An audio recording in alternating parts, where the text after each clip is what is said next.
Hello everyone, welcome to Sri Raja IS. My name is Ayush Kumar. I got rank 143 in UPSC CSE 25. In this class, I am going to take how you can prepare general studies for prelims. Before I start, I am going to ask you three simple questions. Why do people study for 1 to 2 years and they still fail in prelims? Second question is that why do some people with average knowledge clear it while there are other people who has very good command over subjects as well as current affairs, they are not able to do it? And most importantly, is prelims all about knowledge or is it about decision making? So think about it. And this session, I am not going to give you any book or any content. I am going to talk about your approach towards reading GS for the prelims paper. So if your approach is right, even the average preparation you can clear prelims, and if your approach is wrong, even after 2 to 3 years, you will not be able to clear prelims. So before starting this session, I am going to give you a line which you need to remember or you should remember from this session, that prelims is not about everything. It is about knowing enough, eliminating smartly, and avoiding mistakes. In this session, I am going to clear all of your doubts from basic to advanced level. So let's start this session. So let's start the basics of this session. What exactly is GS in prelims? So GS in prelims consists of three things. First is a static portion.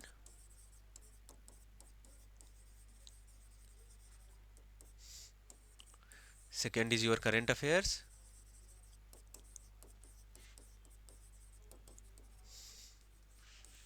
And if you think about it, using this current affair, you have questions which are application of concepts.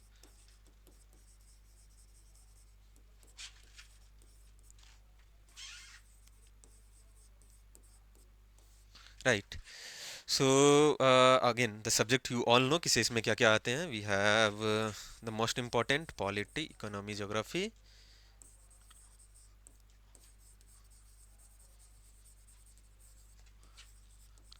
These are your main subject.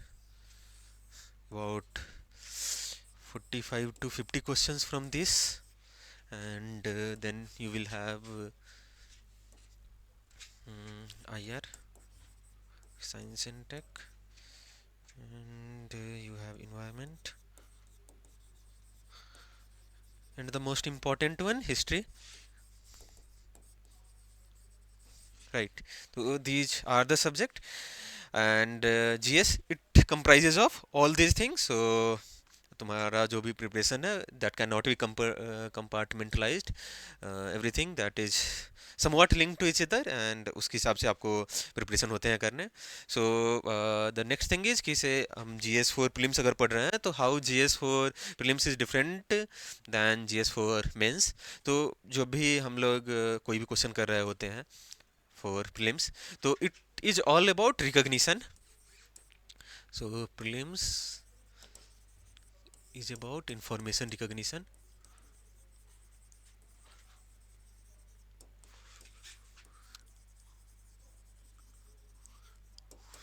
There are statements given, और उस statement को पढ़ करके हमको identify होता है करना, हमको रिकॉग्नाइज होता है करना with that statement is correct और not. It is not about recall, but for the means it is about recall. और रिकॉल करने के बाद we have to write it. So to write और to express it. So this distinction is very necessary to study the subject of general studies for the prelims part. So prelims में जब आपको answers नहीं लिखने होते हैं, आपको सिर्फ एक करेक्ट आइडेंटिफाई करने की ज़रूरत होती है, then the normal thing that comes out of it is कि उसके लिए आपको डेप्थ की ज़्यादा ज़रूरत नहीं रहती है. You need to have clarity about it, and you need to have exposure about that information. Right. जैसे मैं प्रीलिम्स का बात अभी कर रहा हूँ, तो last year there was one question on article 6 of Paris agreement. So there were some statement related to Article 6 of the Paris Agreement और उसमें पूछा जा रहा था कि whether that statement is correct or not. So if someone is recalling it, then it might become difficult for him if they are writing it from the perspective of mains कि इस article 6 में exactly क्या है. लेकिन आपको वहां पर सिर्फ रिकॉग्नाइज ये करना था कि उसमें जो इंफॉर्मेशन दिया हुआ है whether that is somewhat related to the article 6 that you would have read during the preparation or during the COP that happened at that time, right? So अब जब आपको क्लैरिटी चाहिए और एक्सपोजर चाहिए तो इसी में आपके साथ इशू ये हो जाते हैं कि इसे आप किसी भी टॉपिक को, किसी भी इशू को, किसी भी आर्टिकल को, किसी भी सब्जेक्ट को एनालाइज करते हैं तो it becomes from the perspective of mains. हम लोग क्लैरिटी नहीं ला पाते हैं बहुत ज़्यादा विथ रिस्पेक्ट टू फैक्ट्स. तो इस कारण से हमारे पास प्रीलिम्स नहीं हो पाते हैं clear. We have very good examples. If you see the toppers of many last years, they have been able to clear prelims in third or fourth attempt for the single reason that they had clarity or they have understanding of what would be asked in mains, but prelims में वही clarity ज़्यादा नहीं है और exposure नहीं है. ये दोनों के कारण prelims बहुतों के नहीं हो पाते हैं. My background is that I had cleared 2024 prelims by 10 marks, and 2025 prelims I cleared. This was my first attempt and this was my second attempt. So I cleared this. I was getting about 126. The mark sheet has yet not been uploaded because I also cleared the forest examination and forest का भी interview ही चल रहा था. तो जब interview चल रहे हैं तो इस कारण से उसके रिजल्ट अभी तक नहीं आए, रिजल्ट पेंडिंग है. That's why they have not given the marks, but I was expecting something in this range. So this is what I am telling you कि से you need clarity as well as exposure. Once you get the exposure, no, then it becomes easier for you to start solving questions and getting good marks like 100 plus in every marks. So these were the things about prelims किसे कैसे prelims main से different होता है. So the next thing is that what should be your book list. तो for book list I told you कि से मैं कुछ नया नहीं सजेस्ट करूँगा. So I am writing the book list which are generally recommended by most of the people and used by different candidates. So for polity you all know कि आपको लक्ष्मीकांत होते हैं पढ़ने. लक्ष्मीकांत के अलावे there are two other things that you have to do. There are two NCRT. One is political theory and the second is Indian Constitution at Work. Constitution at Work. And the another thing is that Bare Acts. Especially if you see no the Constitution of India आपको पढ़ने हैं. And there are some other acts like last year only they had asked a question on Lokayukta and Lokpal. तो उसमें जो question पूछा गया था तो it would have been covered in the act of the bare act of Lokayukta and Lokpal and Lokayukta. वो लक्ष्मीकांत में नहीं था वो जो इन्फॉर्मेशन पूछा गया था. तो आपको कुछ देखने होते हैं. But constitution of India if you see every year they will ask you questions like according to constitution of India or whether that information is mentioned in the constitution of India. Last year they had asked whether the word political party is mentioned in the constitution of India or not. So unless you have read the constitution of India on your own तभी आपको मालूम चलेगा कि से वो है या नहीं है. आप किसी डेरिवेटिव बुक लाइक लक्ष्मीकांत से आप पढ़ रहे हैं तो ये सब इन्फॉर्मेशन आपको वहाँ पर नहीं मिलेगी. तो ये आपके पॉलिटी के लिए हो गया. If you see the book of history, history के लिए तो आपको 3 themes book. There are theme 1, theme 2 and theme 3. Then there is old NCERT. अगर ये दोनों आपका प्राइमरी सोर्स हो जाते हैं, इसके अलावा यू कैन रीड स्पेक्ट्रम. अगर आपको स्किप करना है तो कोई दिक्कत नहीं है, आप you can skip. This two are the books. This is very necessary. इससे बहुत ज़्यादा क्वेश्चंस पूछे जाते हैं और हर एक बार एक दो क्वेश्चंस आपको मिल जाएंगे इसमें. सिमिलरली फॉर ज्योग्राफी,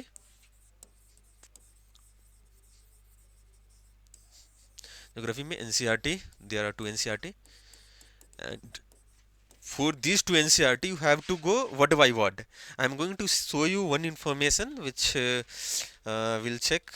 सिर्फ वर्ड ही नहीं, उसमें जो भी इंफॉर्मेशन दिया हुआ है आपको ये भी आइडेंटिफाई करना है कि उसका कहीं पर कुछ रेलेवेंस है या नहीं है, whether that is consistent with whatever you are learning.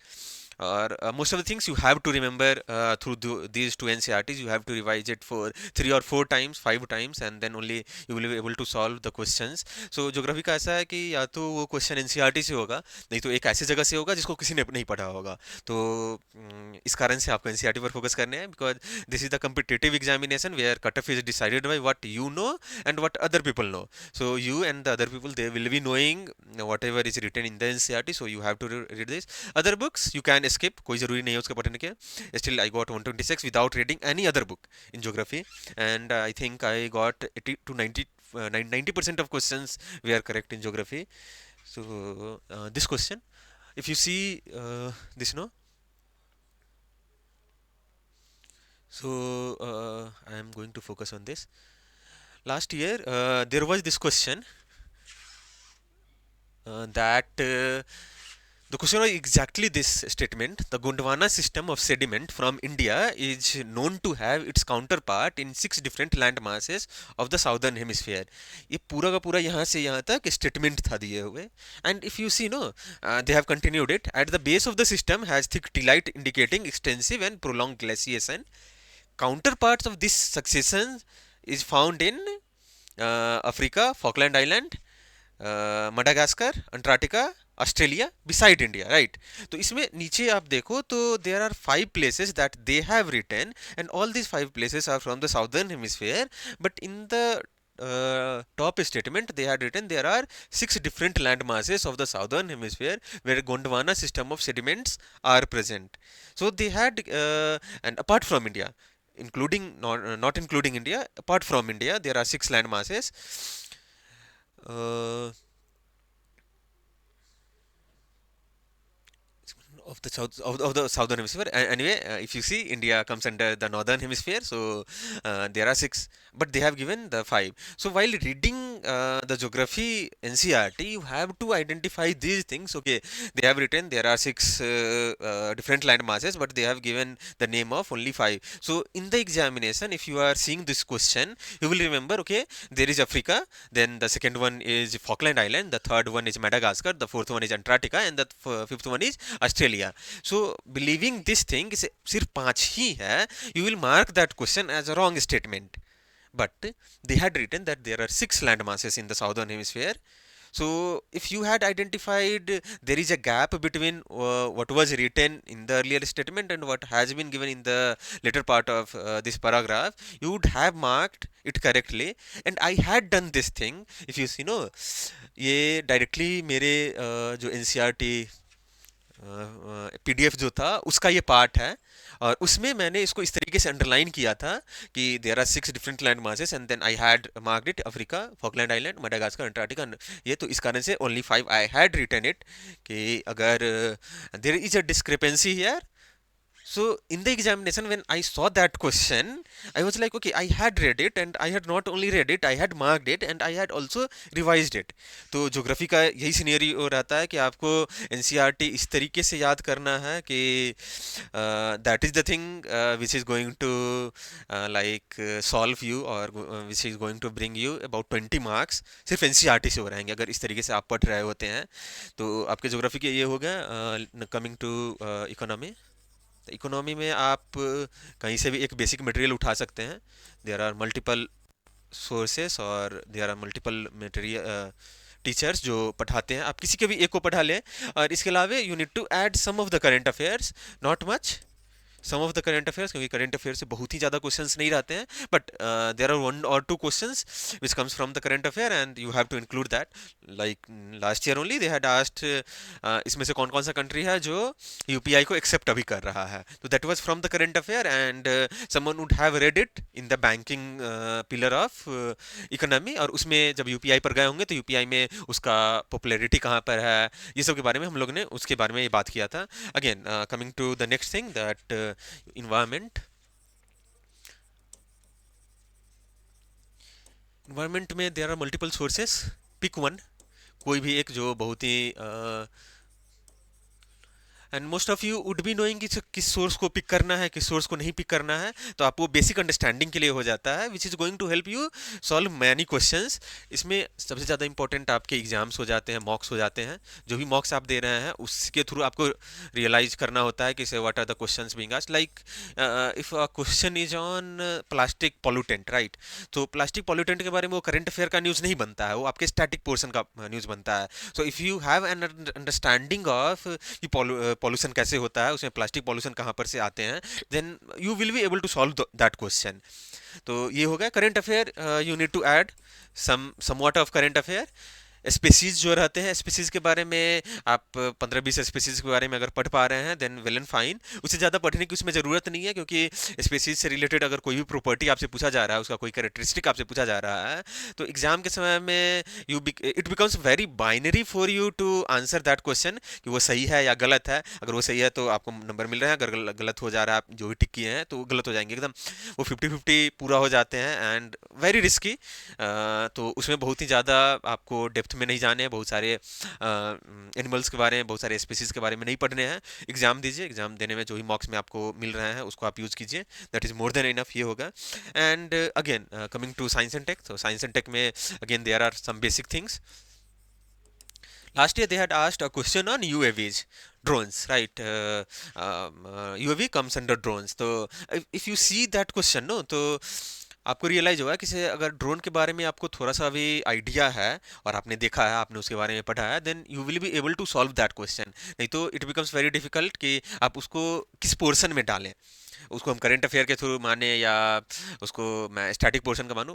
That was from the static only, but someone would have कि स्टैटिक में भी मैं उसको ज़्यादा नहीं पढ़ पा रहा हूँ, यूएवीज के बारे में तो डायरेक्टली कोई नहीं पढ़ता है। They read about drone policy के बारे में, या what are the regulations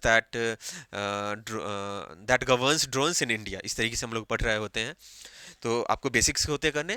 then again current affair is very necessary in this portion only, कि बहुत सारे चीज़ जो न्यूज़पेपर में रहते हैं, खास करके एक्सप्लेन सेक्शंस में रह गए या साइंस एंड टेक से रिलेटेड द हिंदू में एक पेज होता है उसमें होगा, वहाँ पर से ये क्वेश्चंस रहते हैं। तो ये होगा। And then for the other current affair part that I was talking about all those things, तो इसके लिए you can have any one yearly compilation.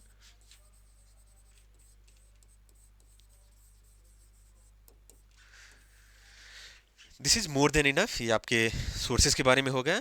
तो आपको सिर्फ यही याद रखना है कि ये सब आपके मेन सोर्सेज हो गए। तो keep your sources limited but questions unlimited, जितना मॉक्स आप दे सकते हैं, क्योंकि अगर आप सोर्सेज को इंक्रीज करना शुरू करते हैं तो आपके कन्फ्यूजन भी उतना ही इंक्रीज होना शुरू हो जाएंगे, सिलेक्शन के चांसेस उससे नहीं बढ़ते हैं।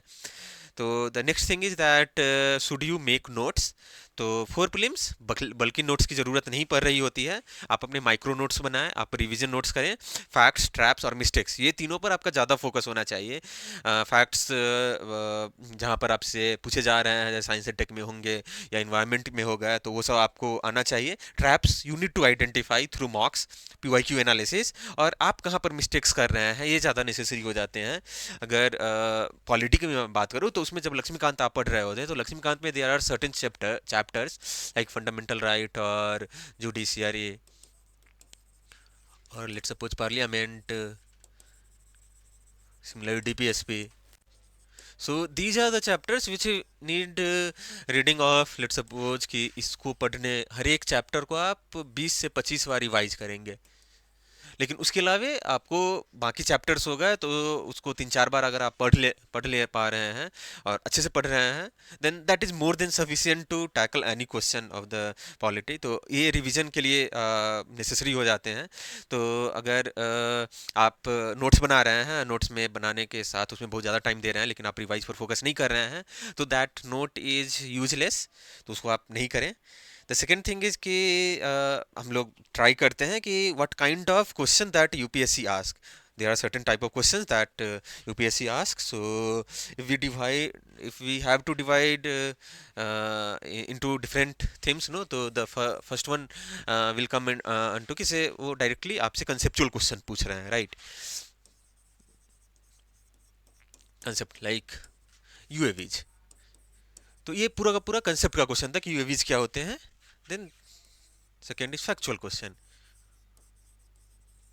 Factual question, लेट्स सपोज किसी, अगर मैं 2025 की ही बात करूँ तो 2025 में there might be, I am not able to remember it, but factual questions are being asked. Then there are questions which are statement based.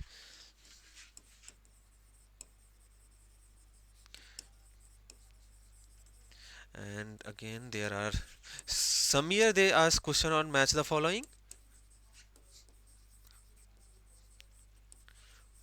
right? They will give you ABC and 1 2 3, and then you have to match कि से A का कहाँ पर जा रहा है और B का कहाँ पर जा रहा है. और जो अंतिम स्टेटमेंट हो गया वो assertion reasoning हो गया.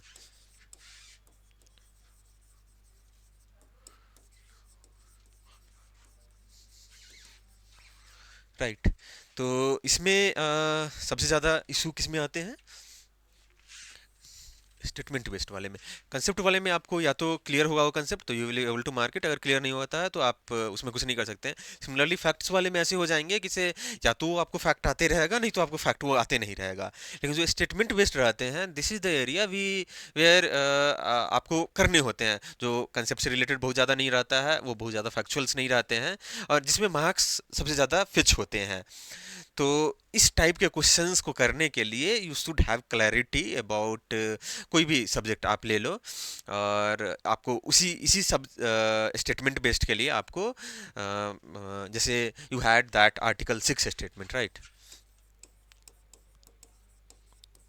Now this was not from the concept, वो फैक्ट भी नहीं था, क्योंकि फैक्ट रहता तो वो एकदम बहुत ही इस तरीके से स्टेटमेंट पूछा होता कि आर्टिकल 6 में weather that is explicitly mentioned और नॉट एक्सप्लिसिटली मेंशन्ड और नॉट. लेकिन इस तरीके का नहीं था, it was on a broader based thing. तो जब ब्रॉडर बेस्ड थिंग्स होते हैं तो कंसेप्ट से रिलेटेड है नहीं, दैट वाज ज्योग्राफी और ये सब का पार्ट वो नहीं बनता है.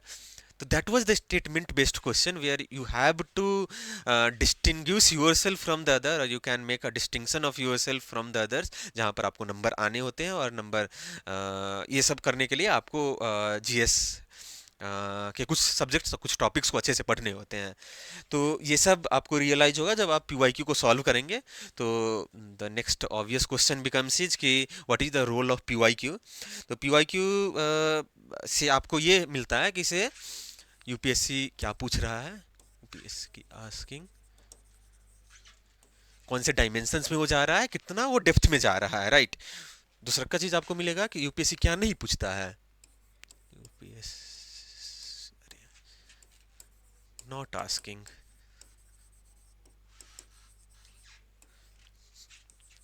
जो थर्ड चीज आपको इसमें से मिल रहा होता है वो कि इसमें डेप्थ कितना है, depth of the information which are being asked. So for depth I would say कि इसमें जो स्टैटिक पोर्शन है उसमें वो डेप्थ में जाते हैं. तो जो आपके जीएस के हो गए, जीएस वाले में they might go into the depth of it. जैसे लोकायुक्त और लोकपाल से रिलेटेड जो क्वेश्चन था उसमें उन्होंने बेयर एक्ट से क्वेश्चन वो पूछे थे, that was not asked from Laxmikanth. Similarly if starting में डेप्थ में चलेगा, but for the current part वो बहुत ज़्यादा डेप्थ में नहीं जाते हैं. Surface level information they ask you, surface level. इसके लिए आपको एक्सपोजर चाहिए होती है और इसके लिए आपको क्लैरिटी चाहिए होती है. For static you need clarity with depth, but for the current affairs you need information more rather than the depth of it, right? जब ये सब हो गए तो अगर आप पीवाईक्यू को नहीं एनालाइज कर पा रहे हैं, उसको आप इग्नोर कर रहे हैं, then you are preparing blindly, मैं ये बोलूँगा. सेकेंड थिंग इज़ कि आपको किसी भी the next thing is that आप किसी भी सब्जेक्ट को कैसे पढ़ेंगे.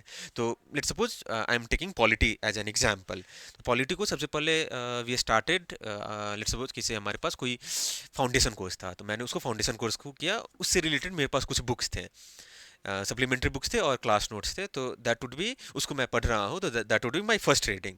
एक बार जब मैं फर्स्ट रीडिंग कर लिया हूँ, then I will move to PYQs, और उस पीवाईक्यू में मैं टॉपिक वाइज अगर पढ़ रहा हूँ तो टॉपिक वाइज मैं देखूंगा कि से इस टॉपिक से क्या क्या क्वेश्चंस पूछे गए हैं, and I will try to solve it. जब वो एक बार हो जा रहा है, then I will get a clear picture कि इस टॉपिक के किस पोर्शन से ज़्यादा क्वेश्चंस पूछे जा रहे हैं, और where are the traps that UPSC is setting.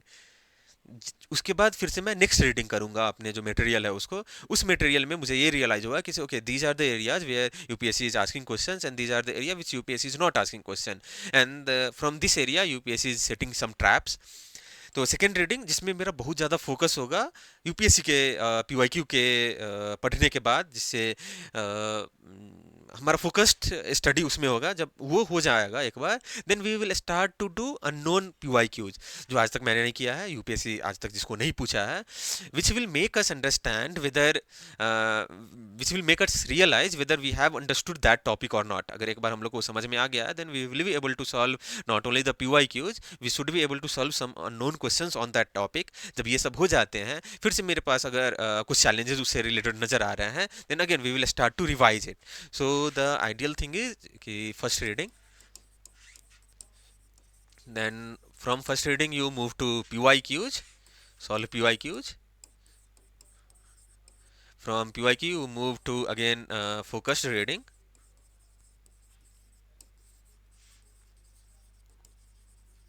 and from focused reading you solve unknown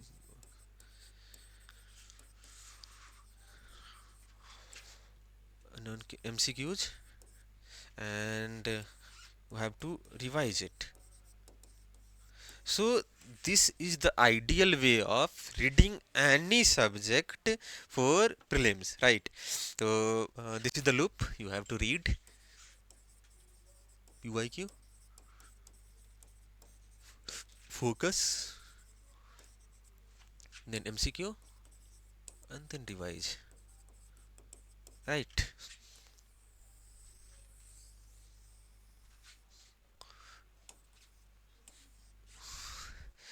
तो ये हो गया। अब सबसे ज़्यादा इशू कहाँ पर आते हैं?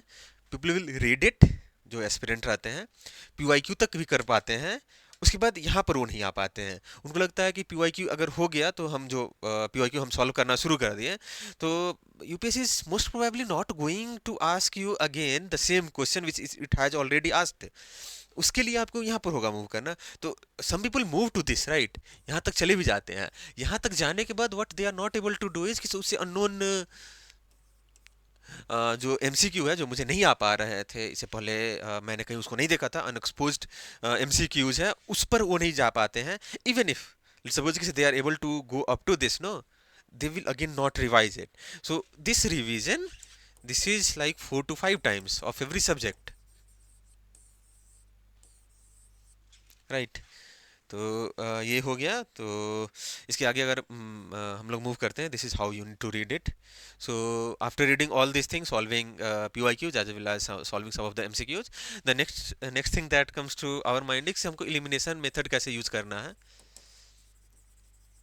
क्योंकि जब हम एमसीक्यू सॉल्व करेंगे और पीवाईक्यू सॉल्व कर रहे होंगे, तो then we will realise it कि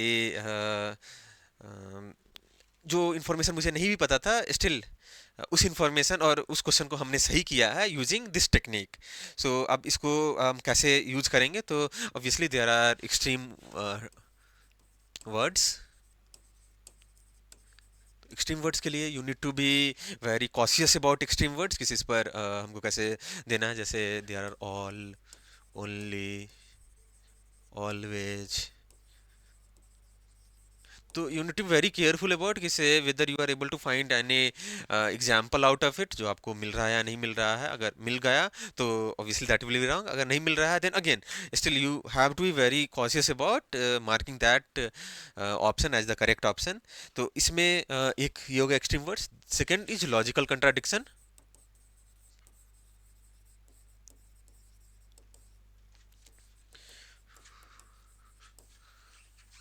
सो लॉजिकल कंट्राडिक्शन में जैसे मैं बताऊं कि last year there was one question जिसमें ऐसा था कि ट्रॉपिकल जो ट्रॉपिकल फॉरेस्ट होते हैं, वो जो मरीन फाइटोप्लैंक्टन्स एंड बैक्टीरिया है उससे ज़्यादा ऑक्सीजन प्रोड्यूस कर रहे हैं।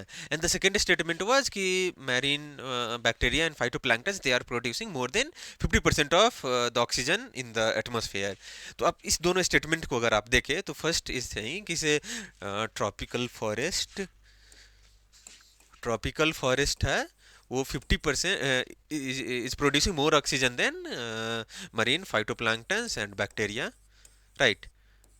And the second statement was कि मरीन फाइटोप्लैंक्टन्स एंड बैक्टीरिया ये 50% से ज़्यादा प्रोड्यूस कर रहे हैं, more than 50%. So this two statement are logically contradicting to each other, क्योंकि अगर मरीन फाइटोप्लैंक्टन्स एंड बैक्टीरिया अगर 50% से ज़्यादा प्रोड्यूस कर रहे हैं, तो ये तो 50%, तो रेस्ट बचा कितना, less than 50%. But it is saying कि ट्रॉपिकल फॉरेस्ट है वो मरीन फाइटोप्लैंक्टन्स एंड बैक्टीरिया से ज़्यादा प्रोड्यूस करते हैं, तो this is producing more than 50%, this is producing less than 50%. So this statement can not B correct. These two statement both cannot be correct together. So this is the logical contradiction. Then the next question comes कि the next thing elimination में आता है हमारे पास कि basic common sense.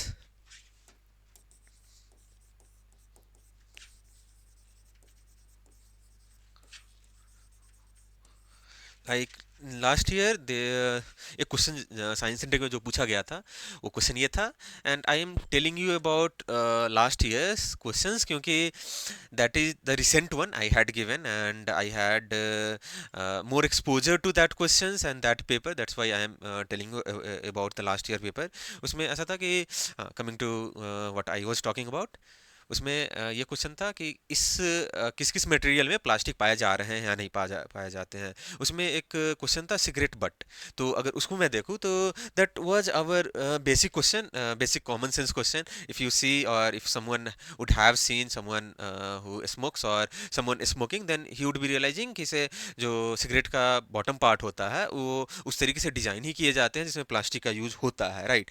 तो and then you can have using the logical contradiction only, आप options को compare भी कर सकते हैं और ऑप्शन कंपेयर करने के बाद you can eliminate that thing, right. So the thing about it is कि your goal is not to always know the answer, you have to just identify what are the wrong options, and उसमें से आपको बहुत सारे options को हटा करके wrong statement क्या क्या है, wrong assertion reasoning में कहाँ पर हो रहा है, and using that you have to remove the wrong options, right. जब ये हो जा रहे हैं, ये सब पूरा पढ़ लेने के बाद आप अपने सिलेबस को अच्छे से पढ़ लिए हैं. I have already told you about the books, you have read it 3 to 4 times, you have in the revision portion, right. So first reading you have done the PYQs, then you have again read it, then MCQs, but again revise it, and this is the whole process. Okay, just a minute. Yeah, this is the loop. Okay, I was I did not tell you about that. You have to revise it again, MCQ, revise, and MCQ. You start with the reading, PYQ, focus, then MCQ, MCQ बाद revise में ये जो 4 से 5 बार आ रहा है, तो उस 4 से 5 बार में you have to do MCQ every time. तो इसी MCQ को करने के बाद जब सब चीज़ ये सब हो जाते हैं, then you start to read doing FLTs, right, doing mocks, और इस मॉक्स में आप सेक्शनल टेस्ट कर रहे हैं और इसमें आप FLTs कर रहे हैं. FLTs में मॉक्स भी आते हैं और जो नॉर्मल FLTs रहते हैं वो हो गया सेक्शनल में, और सब्जेक्ट वाइज टेस्ट आ रहे हैं या 50 क्वेश्चंस के जो वो आ जाते हैं. तो सबसे पहली बात कि मैंने आपको पहले ही बताया कि जब आप रिवाइज कर रहे होते हैं तो उसी समय में आपको सेक्शनल टेस्ट होगा रिवीजन के टाइम में, when you are writing MCQ. So do sectional test during that time only. जब ये सब हो जाते हैं तो क्योंकि मॉक्स क्या होते हैं ना, it becomes your learning tool. When you revise it and what you have to revise it, that you can know about only after solving some MCQs. अगर आप उसको नहीं कर पाते हैं, then everything will like okay I know this, but when the question comes no, तो you will not be able to solve that question. तो इसके लिए आप मॉक्स लगाइए, और उसका कोई टाइमिंग नहीं होता है शुरू करने का, जिस समय में आप पढ़ रहे हैं, लाइक आई टोल्ड यू, जिस समय में आप रिवाइज कर रहे हैं, रिवाइज करने के बाद उससे रिलेटेड आप MCQ लगाएं, so that you can get an clarity about where you have to focus it and where you can escape it, right. जब ये सब हो जा रहे हैं तो सेक्शनल टेस्ट तो आपके सब्जेक्ट वाइज हो गए, और FLT जो कि रियल एग्जाम को वो करते हैं. और ये सब के थ्रू आपको 2-3 चीज़ बनानी होती है. सबसे पहले तो you have to identify your strength, your strategy,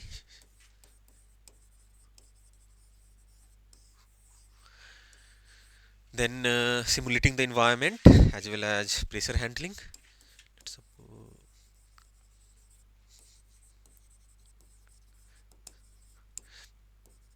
pressure handling मैं इसलिए बोल रहा हूँ कि जब आप मॉक्स देंगे तो some in the start you might be getting 70 to 80 marks. उसके बाद लेट्स सपोज कि ये increase to 120 marks, and you might face one situation जहाँ पर आपको बस 90 नंबर आएंगे.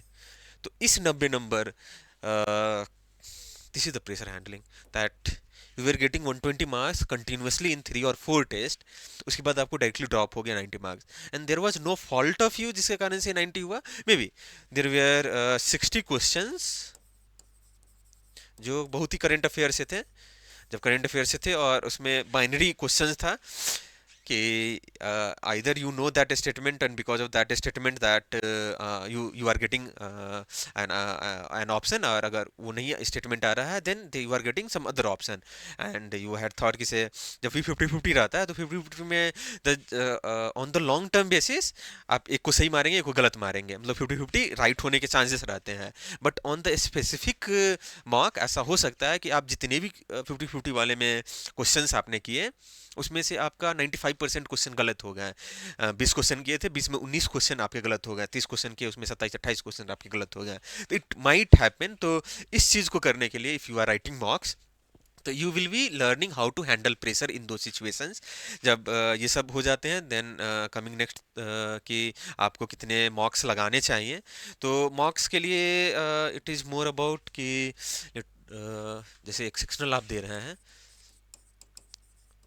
सेक्शन में आप 50-50 का देंगे तो एटलीस्ट 25 से 30 मार्क्स ये हो जाते हैं, अबाउट 50 क्वेश्चंस के ये रहते हैं, राइट। जब एफिल्टीज हम लिखते हैं, एफिल्टीज और जो ओपन मार्क्स होते हैं, तो ये दोनों मिला करके आपको लिखने हैं एटलीस्ट 20 to 25 मार्क्स। एफिल्टीज को भी मैं मॉक का ही पार्ट मानता हूँ, क्योंकि FLTs is on the same line, you have 100 questions of different subject, जितने भी सब्जेक्ट रहते हैं सब एफिल्टीज में आ जाते हैं। You have 2 hours of time, you have to simulate the environment wherever you are reading. आप कैसे भी दे रहे हैं, आप कोचिंग के थ्रू दे रहे हैं, आपको कहीं पर मॉक अगर एफएलटी कहीं पर मिल गया है कहीं से, तो उसके थ्रू आप अपने रीडिंग हॉल में बैठ करके दे रहे हैं, अपने रूम पर दे रहे हैं, अपने हॉस्टल में दे रहे हैं, wherever you are giving. So these also comes under the marks. So including these two you have to write 20 to 25 marks. Open marks में इसलिए लिखने के लिए मैं बोल रहा हूँ क्योंकि open marks would be the marks where actual environment of the exam is simulated। like आप अगर मई में एग्ज़ाम देते हैं तो मई में बहुत ज़्यादा गर्मी होती है, और आप जब एफिल्टीज लिख रहे हैं तो FLTs you are writing from your reading hall, तो रीडिंग हॉल में एसी चल रहा है, और अपने अगर रूम पर बैठे हुए बैठ करके दे रहे हैं तो वहाँ पर एसी चल रहा है। But to handle the heat of May you have to write open mock by going to some of the centres which are given in the government school which will be your centre in the prelims examination, right. तो ये सब हो गया, but सिर्फ यही हो जाते हैं कि ये सब सेक्शनल टेस्ट दे देने के बाद you have to analyse this test, क्योंकि अगर आप एक कोई वेल एनालाइज्ड टेस्ट आपका है, वो 5 विल बैड अटेम्प्टेड और नॉट एनालाइज जो टेस्ट हो गया ना उससे वो बेटर हो जाते हैं। आप लेट सपोज कि कोई 5 टेस्ट दिए हैं, उसका आप कुछ भी एनालिसिस नहीं किए हैं, सिर्फ देखिए आपको इतना नंबर आ रहा है उतना नंबर आ रहा है बस। लेकिन एक टेस्ट आप दे रहे हैं जिसको आपने बहुत अच्छे से एनालिसिस किया है, तो that test becomes more important than whatever you have given and not analysed it. So always focus on the analysis part of it, because every FLT you have 2 hour of test and 4 to 5 hour of analysis, and after doing all these things आपको क्या करना है, then you have to revise this test। क्योंकि अगर आप उस test को revise नहीं करते हैं देन आफ्टर 20 days आप भूल जाएंगे कि से भाई वो जो क्वेश्चन पूछा गया था और उसमें जो इन्फॉर्मेशन था, और आई had marked it incorrectly by thinking something else. 2 महीने बाद भी सेम इन्फॉर्मेशन सेम थिंकिंग हमारे दिमाग में आएगी, and again we will mark that question as wrong. So for every FLT you have to give at least 2 hours, like you have to give 2 hours of test and at least 4 to 5 hours in the analysis of this, and after the analysis you have to revise it like 4 to 5 times. Again you have to revise it. For writing sectional test you can write it while preparing any subject, but for FLTs and for open marks you have about 90 to 120 days of focused preparation from February to May February to May, right? So during this test, you can start in the end of March or second or first week of March. You have to write 20 to 25 marks. तो इस 20-25 marks को अपने schedule बना लीजिए. उस schedule में जहाँ भी एडजस्ट हो रहा है, what I used to do was I used to write one mock every day. और उसके बाद जो वीकेंड होता था, वीकेंड को संडे को I use to analyze all the 6 test that I had written in the previous week. Not analyze, I had to revise it because I have analysed it while writing the after writing the mock and getting my OMR checked. जब ये हो जा रहा है तो Sunday को मैं revise कर लिया. संडे को मैं जो भी 6 टेस्ट दिया उसको रिवाइज कर रहा हूँ, और उससे पहले भी जो भी मैं टेस्ट दिया हूँ उसको भी मैं रिवाइज कर ले रहा हूँ इसमें. तो उस हिसाब से मैं 10th अप्रैल के आसपास से मैं शुरू करता था, and it use to go up to 10 to 15 of May, depending upon किससे मैं कितना ओपन मॉक दे पा रहा हूँ, कितना मैं फिल्टीज लिख पा रहा हूँ. 20 to 25 मैं लिख रहा हूँ, तो उसमें बहुत सारे ऐसे रहते हैं जिसमें एक दो दिन मुझे स्किप करना पड़ता है. तो 20 से 25 मई तक ये हो जाता था. उसमें जितने भी है उसको रिवीजन भी हो जा रहा है, 20 से 25 मॉक्स भी मैं लिख पा रहा हूँ. And then I use to get relaxed किसे this are the material, these are the things that static portion भी आपको उस समय में करते रहने होते हैं. This will hardly take 6 hours of your day. Remaining 4 to 5 hours you have to put in during this time, no, this 90 to 120 दिन के बीच में लगभग 12 घंटा के आसपास में आपको पढ़ने होते हैं. तो 5-6 घंटा आपके जो भी बच रहे हैं, उस 5-6 घंटे में आपके जो स्टैटिक पोर्शन है उस पर आप काम करें. आप ये आइडेंटिफाई करने की कोशिश करें कि इसे if I am getting some answers wrong from the banking sector of banking pillar of the economy, तो बैंकिंग पिलर को जाकर के हम अच्छे से पढ़े, उसको मैं रिवाइज करूँ. तो ये आपके हो जाते हैं. तो एनालिसिस पार्ट में जब मैं बता रहा था कि 4 से 5 घंटा आपके लगते हैं, तो इस 4 से 5 घंटा में आपको क्या क्या करने हैं. तो सबसे पहले आपको ये देखनी होती है कि whether that is my knowledge gap.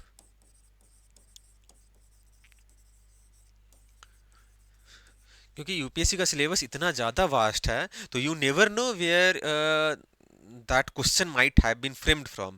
तो आपको अगर कोई मिल जा रहा है सोर्स जहाँ पर से उस क्वेश्चन को फ्रेम किया गया है, तो you need to analyse whether that source is relevant. UPSC whether UPSC is going to ask a question on that thing. Like if I have to give you an example, let's suppose you have found a question on EPFO. This is an organisation under government of India. तो EPFO पर आपको कोई मिला है. अब आप जाकर PYQ में देखें, आपको ये नॉलेज गैप के कारण ये गलत हो गया. जब नॉलेज गैप के कारण गलत हो गया, then you start to read about EPFO. अब उसके कितने डेप्थ में जाना है, कितना पढ़ना है, नहीं पढ़ना है, ये आपको पीवाईक्यू से मालूम चलेगा. You need to go and see whether UPSC is asking any question on this type of organisations और not. If UPSC is not asking any question, then probably you have to skip this. बहुत ज़्यादा इसके बारे में नहीं आपको जानना है. ये सब हो जाने के बाद then the second thing that you might get it wrong is concept error. आपको बहुत चीज़ पता था, नॉलेज आपके पास था. आपको पार्लियामेंट में अगर 0 आवर होते हैं तो यू नो अबाउट कि 0 आवर क्या हो रहे हैं, क्वेश्चन आवर क्या हो रहे हैं. लेकिन आपके पास कंसेप्ट एरर ये था कि से 0 आवर कब शुरू होता है और किसके बाद शुरू होता है, 0 आवर में क्या होते हैं या नहीं होते हैं. तो these were the things, these are the things which are comes under concept error. The third thing is everyone does silly mistakes. अब सिली मिस्टेक्स क्या होते हैं, बहुत बार this is ABCD, you have to mark B as the answer, you had marked like this. आपको B पर मारना था, बट आपने इस तरीके से मार्क किया कि आप इस तरीके से मार्क किए. Now while filling the OMR आप जल्दी जल्दी में C को मार्क कर दिया. आपको B मार्क करना था, आपने ऐसे करना था, लेकिन ये ऐसे हुआ, इस कारण से आप सी मार दी. This was your silly mistake, right. And the third thing और the fourth thing that people make mistake about is you have chosen the wrong answer or wrong guess. You have done the wrong guess. Now GS में आप किस किस चीज़ पर focus करके मैं GS for prelims बता रहा हूँ. तो जैसे नॉलेज गैप है, then you have to read about it, right. Then the second is concept error, then you have to clarify your concept. For silly mistakes, अब सिली मिस्टेक्स के लिए you have to consciously try to avoid it. What I always tell students is that while giving 20 to 25 marks FLTs, what you have to do is कि जितने भी दुनिया भर के mistakes होते हैं, जो सिली मिस्टेक्स होते हैं, आपको उसी 25 टेस्ट में कर लेने हैं, क्योंकि ये कर लेने के बाद एक मिस्टेक को दूसरे टेस्ट में रिपीट नहीं करना है. First thing, you have to make all the mistake, and the second thing that you do not have to repeat mistake from one test to another test. जब ये हो जाते हैं तो 25 टेस्ट में अधिकतर सिली मिस्टेक हमारा कवर हो जाता है. इससे क्या होगा कि जब फाइनल आप एग्जाम दे रहे होंगे उस समय में आप एक भी सिली मिस्टेक नहीं करेंगे, right. Similarly for the wrong guess you can not do anything. आपको वो सही लगा था, आप लेट्स सपोज कि से आप उसको थर्ड आइट्रेशन में मार रहे हैं, तो जब थर्ड आइट्रेशन में मार रहे हैं तो it becomes difficult for you कि से उसको हम कैसे सही करें. तो this you can resolve through mocks. You can not resolve this, wrong guesses can not be resolve. You sometime take risk और उसमें वो गलत हो जाते हैं. Knowledge gap and concept error, इसको आप जीएस के थ्रू इम्प्रूव कर सकते हैं. आप पढ़ करके इम्प्रूव कर सकते हैं, जैसे भी इम्प्रूव करना है या नहीं करना है. तो ये सब हो जाने के बाद जब एनालिसिस पार्ट में ही मैं बात कर रहा हूँ, तो आपको ये आइडेंटिफाई करना है. The second thing that you have to identify is accuracy. I already have talked about how to attempt any mock, or how to make your strategy for the prelims part, how to give any test. So you can watch that class. But in that I have talked about कि accuracy आपको कैसे maintain करना है. So you have to analyze कि first attempt में मेरे कितने accuracy हो रहे थे, second attempt में मेरे कितने accuracy आ रहे थे, and third attempt which was mostly guesses, इसमें कितने हो रहे थे. तो इसमें आपको एटलीस्ट 90% आपको एक्यूरेसी मेंटेन करना है, 50-50 इसमें आपको मेंटेन करना है, and at least do not bring it less than 25% in the third attempt, क्योंकि 25% पर you will be getting 0 marks. इसमें आ जाएंगे ये. This would be the one which will B majorly covering all of your selection. और जो cut off रहते हैं, cut off के पास आपके फर्स्ट आइट्रेशन जो 90% वाले रहते हैं वो आपको पहुंचा देंगे. ये हो गया. Second thing that you have to mark is accuracy. This was the attempt wise. Similarly in the start, to identify your weaknesses as well as your strength, you can analyze it subject wise accuracy.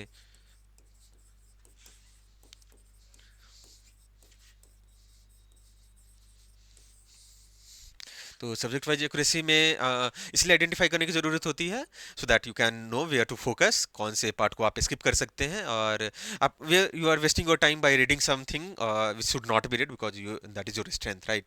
तो ये सब हो गया. The third thing that the second thing that you have to keep in mind is कि आपके attempt कितने हो रहे हैं. तो आपके मिनिमम अटेम्प्ट 85 से 90 होने चाहिए. But again this you have to get this 80 to 90, 85 to 90 through your mocks only, through your strategy. In the 2024 I had marked only 78 of the 78 मैं अटेम्प्ट किया था बस, उससे ज़्यादा मैं अटेम्प्ट नहीं कर पाया था. There were some reasons. इसमें से मुझे 59 के आसपास में सही हो रहे थे, 58 के आसपास में सही हो रहे थे. यूपीएससी उस समय में आंसर किए में there were some of the issues, तो उस कारण से कुछ कितना हुआ मुझे फाइनली नहीं मालूम चल पाया. But in 2025 attempt I had marked 95 questions. So उस समय मैं जो स्ट्रैटेजी बनाया था 2024 के लिए, उस समय में जो भी मैं मॉक्स देता था उसमें मैं I was not able to cross 80 to 85 questions. So in the actual examination also I was not able to cross 80.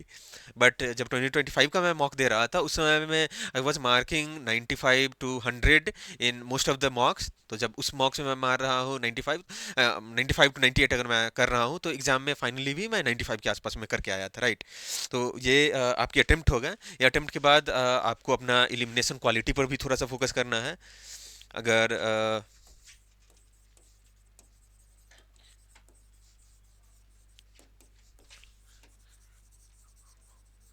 Elimination quality पर फोकस करने से ये होगा आपको रियलाइज कि इसे whether whatever you are doing और you are taking a risk on, वो आपको सही होने के चांसेस है या नहीं है. अगर वो सही होने के चांसेस आपके नहीं बन रहे हैं तो एलिमिनेशन क्वालिटी को आप इम्प्रूव करने की उसी के थ्रू आप ट्राई करते हैं. और बहुत ही कम क्वेश्चंस ऐसे करते हैं जिसमें आपको डायरेक्ट एलिमिनेशन रहते हैं. आपको मॉक्स के थ्रू अपने मार्क्स पर उतना ज़्यादा ध्यान नहीं होता है देना.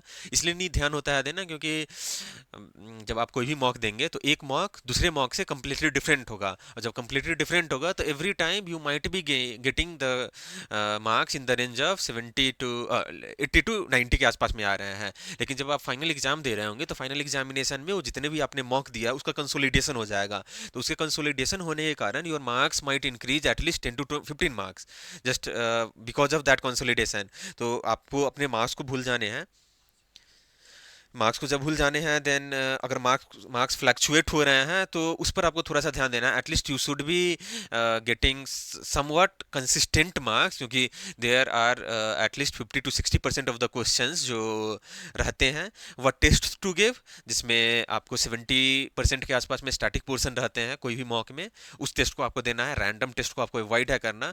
रैंडम टेस्ट को अगर आप दे रहे हैं तो you will never be able to gain confidence, and that was one of the reason why I had marked only 78 questions in my 2024 attempt, क्योंकि उस समय मैं बहुत ज़्यादा मॉक ऐसा देता था जो बहुत ही रैंडम रहता था, और उसमें 50% to 60% करेंट अफेयर है और रैंडम थिंग्स पूछे जा रहे हैं। Even that is not from the starting portion, no, that is not conceptual, that is not statement based. And जब 50 नहीं 100% वाली बात आ जाती है कि से वो फैक्ट है, अगर वो फैक्ट है वो नहीं आपको पता है, देन यू स्टार्ट टू इसको अटेम्प्ट वेरी लेस क्वेश्चंस, और वो होते हैं तो still if your accuracy is very good, वो with every test you can improve it, then you will be able to qualify। लेकिन अगर accuracy बहुत ज़्यादा उसमें नहीं बन पा रही है, then you need to move towards the questions or towards giving mocks which are very static in nature, in the sense कि उसमें 70% questions are static। तो उससे आपके concept build होते हैं, आपके numbers आने शुरू होते हैं, number of attempts भी बढ़ जाते हैं। ये सब हो जाने के बाद आपको ओवरऑल ट्रेंड्स पर आपको ध्यान देने हैं, अपने जो भी मार्क्स आ रहे हैं उससे रिलेटेड, राइट। ये सब हो जा रहे हैं तो इसके बाद already I had told you कि से how you can integrate your revision as well as your study with the mocks. You have studied it, then you have given a mock, after giving the mock you have analysed it, analyse के बाद आप उस mock को revise करेंगे, and not only उस mock को revise करेंगे, आपके जो सब्जेक्ट हैं जहाँ पर आपकी गलती हो रही है आप उसको भी रिवाइज करेंगे। Then again you have to give the mock, give the MCQs, again analyze it and revise it. This is your whole process. So you have to study, then you have to give mock, then you have to analyze. After analyze you have to again revise of this mock, and you have to revise the whole thing. You have to again start the whole process again. So this is the continuous cycle that you have to do to integrate your study with the mocks. तो ये सब हो गया। तो next question that I am going to answer is कि आपको focus कब shift करना चाहिए टेस्ट की तरफ। तो 3 से 4 मंथ पहले, before the prelims, you can start giving FLTs. Before that you can start while reading only, you need to give sectional test. तो जब 3 से 4 मंथ रहेंगे और उस समय में आप दे रहे होंगे टेस्ट, तो उस समय में आपको नए चीज़ को नहीं पढ़ना होता है। उस समय में आप अपने एफएलटीज को बढ़ाइए और अपने जो रिवीजन है उसको ज़्यादा कीजिए। अगर आप सोर्सेज को उस समय में भी बढ़ाते हैं then it becomes very difficult for you to consolidate all the learnings that you have done from past 1 years और पास्ट 2 ईयर्स। और वो सोर्सेज बढ़े जाते हैं, सोर्स का कोई लिमिट नहीं होता है, राइट। तो अगर ये these are the common things that you have to do. The next thing that I am going to talk about is कि टेस्ट फेज में ये सब जब हम लोग कर रहे थे तो हम लोग सबसे ज़्यादा और एस्पिरेंट्स क्या क्या गलती करते हैं। तो in the start first is analysis हम लोग नहीं करते हैं। एनालिसिस में at least in the start you have to go 4 to 5 hours, and after some time it reduces to 3 to 4 hours, and again this can reduce to 2 hours। तो analysis is very necessary.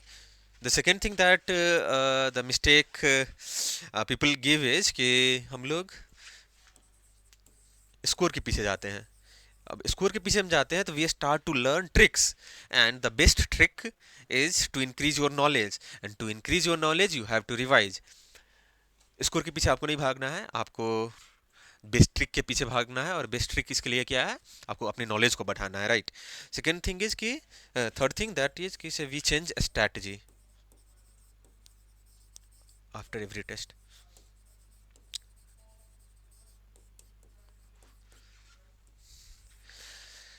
You have in the start you can make 2 से 3 strategy और आप उसको नए नए try कर सकते हैं, लेकिन आपको 10 से 15 टेस्ट जब इस पोजीशन पर आप हैं और आपके पास बस 10 मोर टेस्ट आर लेफ्ट, उस समय में आपको स्ट्रैटेजी नहीं चेंज करनी है. You have to just refine your strategy to suit the FLTs that you are giving or the mocks that you are writing, rather than completely changing it. Just refine it according to the questions that are being asked.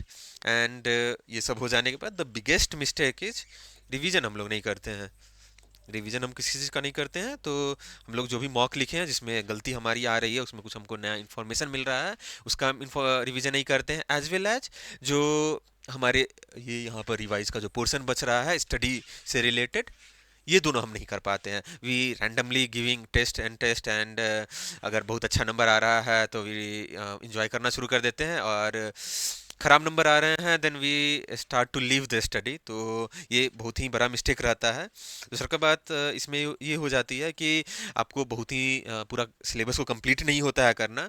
आप अगर syllabus complete करेंगे तो you are not here to collect the material, you are here to clear the prelims. तो आप इस चीज़ पर focus करें. जब ये सब हो जाते हैं then the closing strategy if I have to give you for the GS portion. So first closing is कि you have to limit your resource तो then analyze PYQ.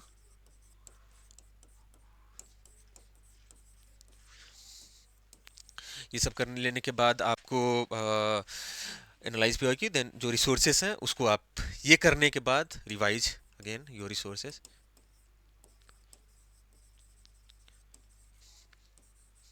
ये सब हो जाने के बाद again you have to write mocks and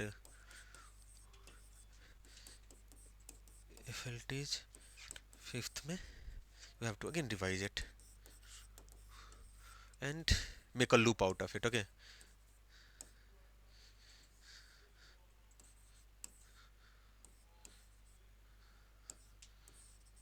right. This is the thing. Second thing is कि exam में आपको जा कर के अपनी स्ट्रैटेजी जो भी फिल्टीज के थ्रू बनाए हैं उसको आप फॉलो करो. Do not change your strategy during the examination. And yeah, this is all about GS for the prelims classes. Thank you and I will see you in next class. हो गया ये.